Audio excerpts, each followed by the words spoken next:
It's just Diddy and I in this room with all of Biggie's clothes. Next thing you know, it's like I look over and it's like this dude is looking on his phone and he's like jerking off underneath one of the shirts. So I'm just kind of tripping, like, nah, maybe he's scratching himself. Maybe he's, it can't be what's going on. But sure enough, that's what he's doing, because he's like, as he's getting into it, he's like, yo, bro, finish me off. Just like, nah. So, he finishes off into one of Biggie's garments that he wore, and, like a nut towel or something.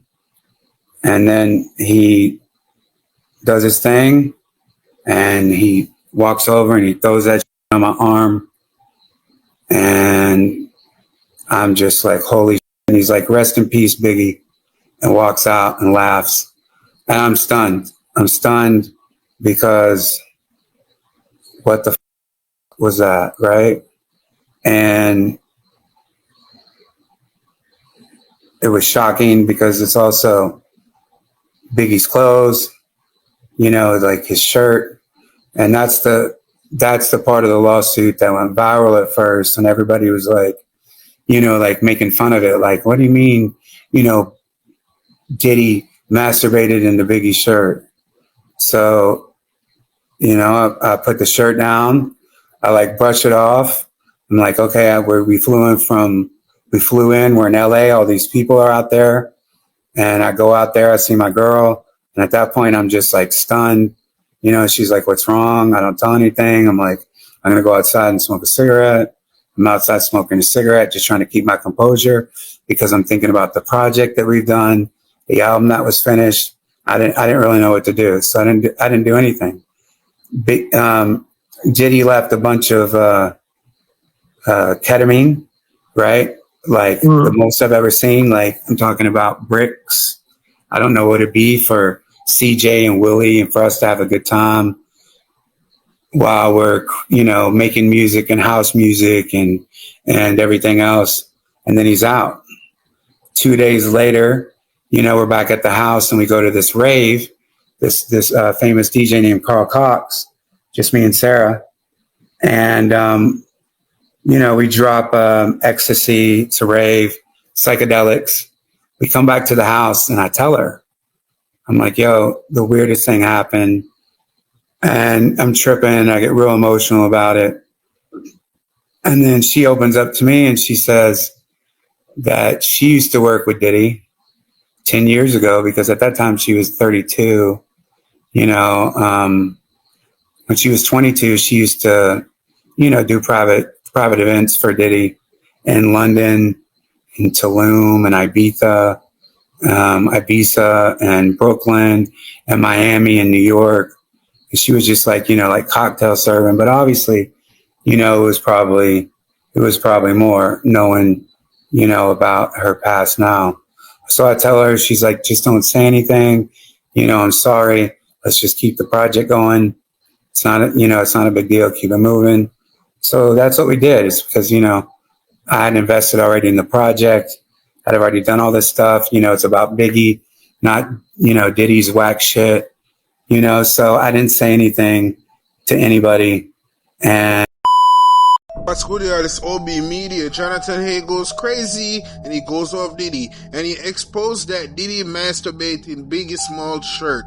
What type of gay shit is that? This ninja is just diabolical.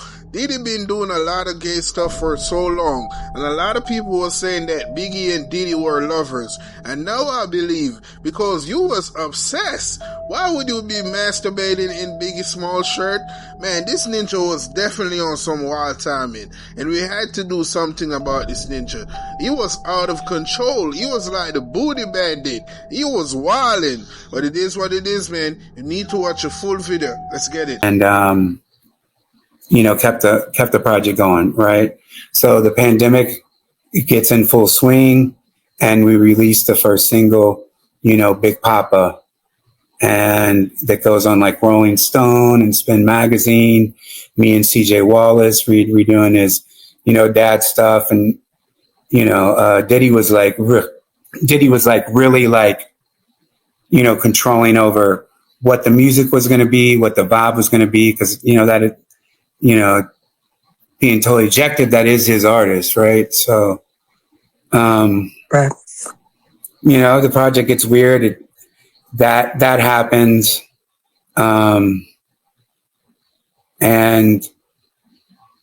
where, the project is buzzing, if I'm, put it to the side. And on the second attack, the real attack that happened is, what happened in, a year later, which is in the lawsuit, which is they picked me up. So first of all, I finally came clean to CJ and Willie.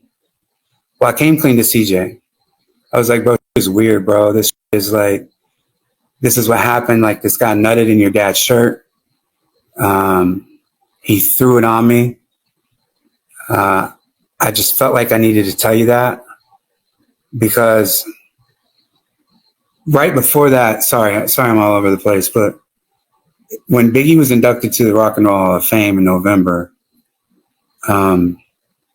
it starts off with Puff Daddy, and he's talking about obviously inducting Biggie into the Hall of Fame. And then it closes with Biggie's son, CJ Wallace, Biggie's rock and roll thing. So I didn't want to say anything to CJ until after his dad was inducted to the Rock and Roll Hall of Fame. I knew I was going to. So I waited until after that moment. So that's why I waited until early of 2021. And I go back out to LA, and that's when I tell CJ. And I also tell him that Willie's acting hella weird because they wanted to make the project like super gay, right?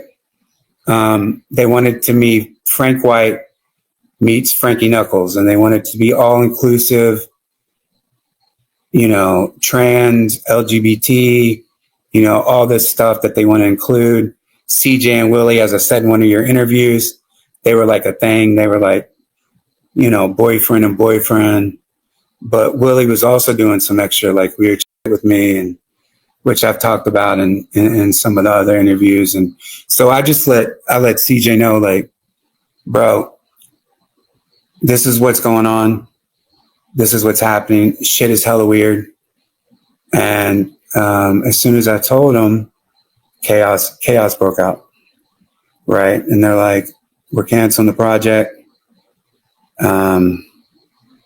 And here I am out in LA, and, so I was a little shocked. Well, then CJ calls me back a few weeks later, and he says, listen, man, I got Willie with me. We want to get together with you. The project is back on. We're going to pick you up, and we're going to film you for Revolt. And the three of us are going to talk about the project, and we're going to get it going back in full steam. So I was like, hell yeah. Willie apologized to me over the phone, said he didn't know. He thought I was gay, even though I was with my girlfriend, even though I've never, whatever. Cause, I just wear weird or whatever. So he was like, basically I misread the room. So they picked me up, and that's what it says in the lawsuit. And they took me to a Revolt affiliated house. Right. So in the ride over there, it doesn't feel like it's just me in the back seat, CJ and Willie. It didn't feel like, the band's getting back together. We went through a fight. It just felt very, very weird. We pulled up to this White House, and when we're walking in, we start to walk into the house, and immediately when I walked into the house, I knew something was weird. There was Biggie stuff everywhere, like like all Biggie's like posters and like artwork and bad boy shit and everything else. And so these two of Puffy's, and I saw CJ's brother. His name is Josh Rousseau. That's Faith Evans' other son. It's CJ's half brother. Faith has two sons, CJ and Josh. I saw him. He didn't even really like acknowledge me like he normally does. So I was like, okay, this is weird. These two dudes come over and they put this like COVID, this like one of those weird like COVID masks where they used to have like the not like the regular that people would wear, like the full face that people would wear. They're like pulling over and like, yo, this head's so big, pulling over that's what it felt like. At first I thought it was like a COVID mask, but it was some kind of thing, and it's like covering. They get it to like my stuff, but I could still see like the floor and stuff under my eyes. They push me back into this room, and like there's this like ottoman. I fall in the back of the chair, and then Diddy's comes in, and I could hear his voice. I could see his feet, and I'm like trying to look up, through these little cracks, like what's going on. He's like, you don't deserve Biggie Smalls. You don't deserve, to be with the Biggie estate. He's just going on and on and on and on and on, right? And,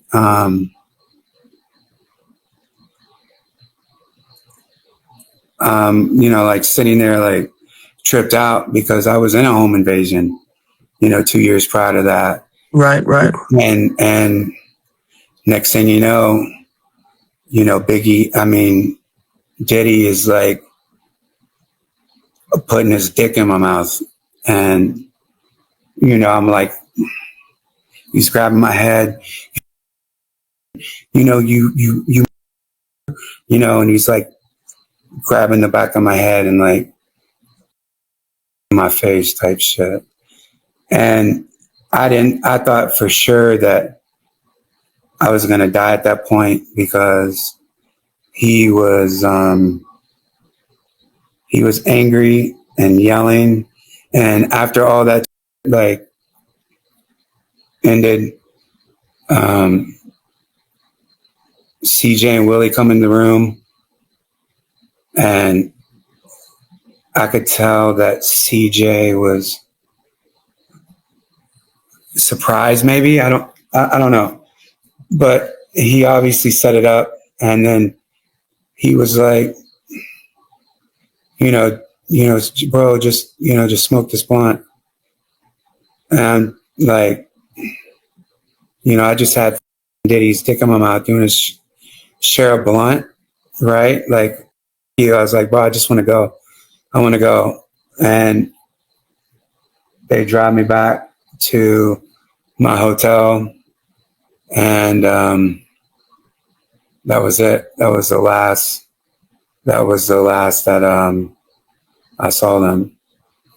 And I go back to all places, Dallas, right? Because I had people in Dallas, and I stayed at the Statler Hotel. I lived at the Statler Hotel for like 3 months, and I would just stay in my room and, just processing and traumatized. And then I started getting angry. Then I started contacting Faith. And then I started contacting, CJ's, who he calls his dad by the name of Todd Rousseau, Faith Evans' ex-husband, and telling him about, all the that was going on. I reached out to Valletta. I reach out to everybody. And I'm just so pissed off. I was just, totally like, taken advantage of and everything else. And I just snapped. And, they made all these threats and everything else. I tried to get the police involved then. This is before Diddy's arrested and nobody took it serious. I reached out to Cassie's law firm, Wigdor Law Firm, in 2023, and they wanted to meet with me. But as I was, going to go over to their firm, this is before Cassie came out with their lawsuit and everything else. And obviously there's email records, and obviously this is in discovery and everything else. Driving through Brooklyn and seeing all the Biggie murals and seeing all the Biggie shit and all the Biggie stuff, I was like, nah, man, I can't even do this. And just I started losing projects, I felt blacklisted. I didn't feel blacklisted. I was blacklisted. That project was canceled, which led to my distributor to asking questions, and it just caused all this turmoil, So then I went out of Brooklyn. I moved to, with my girl in Inwood, Washington Heights area, of New York. And I know I jumped around a little bit from, I left Dallas and went to New York. But there was just a lot of shit that happened in between. One of the guys, because we were filming a documentary on the making of this Biggie House album. And we were doing a lot of that in Dallas, Texas. And I just, I didn't have the strength anymore. Everything was done. So all my friends were like, what happened to the Biggie project? Well, this guy that was close to CJ and Willie that I met in Dallas, I went to get some Percocets, and I got some Percocets. I took one, my girl took the other, and next thing I know, she's collapsed on me, and I tried to revive her. I couldn't. The police and ambulance came. I was so off a Percocet that I didn't even know my address, so I had to go across the hall. It's what address? Where am I? What's the address? I couldn't think. So anyway, she goes to the hospital. They didn't take me with her. And obviously that was fentanyl. So I was that was the thing. It's all right, I gotta get the f- out of Dallas, right? Because this was just trying to look like a drug overdose or something like that, So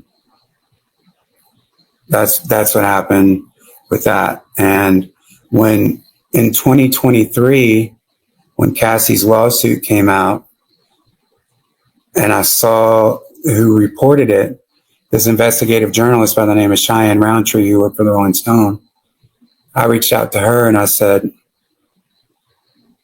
I've been through incidents with Diddy myself. And so she wanted to speak to me, and she was like, would you be comfortable going on record? I was like, no, I just want to, just explain to this. And this is in 2023. And she was like, there's a different producer who's told some of the same stories that you've told. And then Cassie's lawsuit it's like pandemonium. Everybody's coming out saying all this shit about Diddy. And then, there's the raid, and then he's arrested. And then once he got arrested, that's when I started doing these interviews and stuff, because I felt safe and I was so pissed off. So that's why I would come on your show and I would just diss everybody, because, everybody, for, letting that happen to me, especially Biggie's son, because they knew that in 2017 that I was in a home invasion. They knew that I was duct taped with my daughter. They knew the trauma was going to happen. And they're going to take me because they're mad over a business dispute. They're going to violate me and do that to me. I was I was broken. So I saw Jaguar write, stuff, airing people out.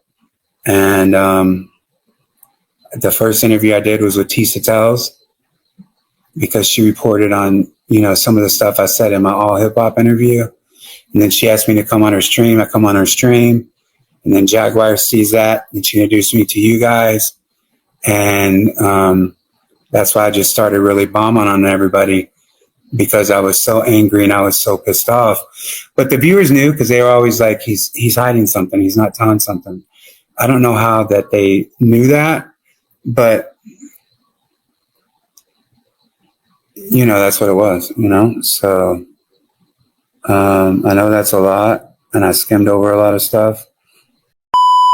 Hold up, man. This interview is crazy. Jonathan Hayes said that Diddy forced him to give him head. Man, this ninja was really on some wild timing.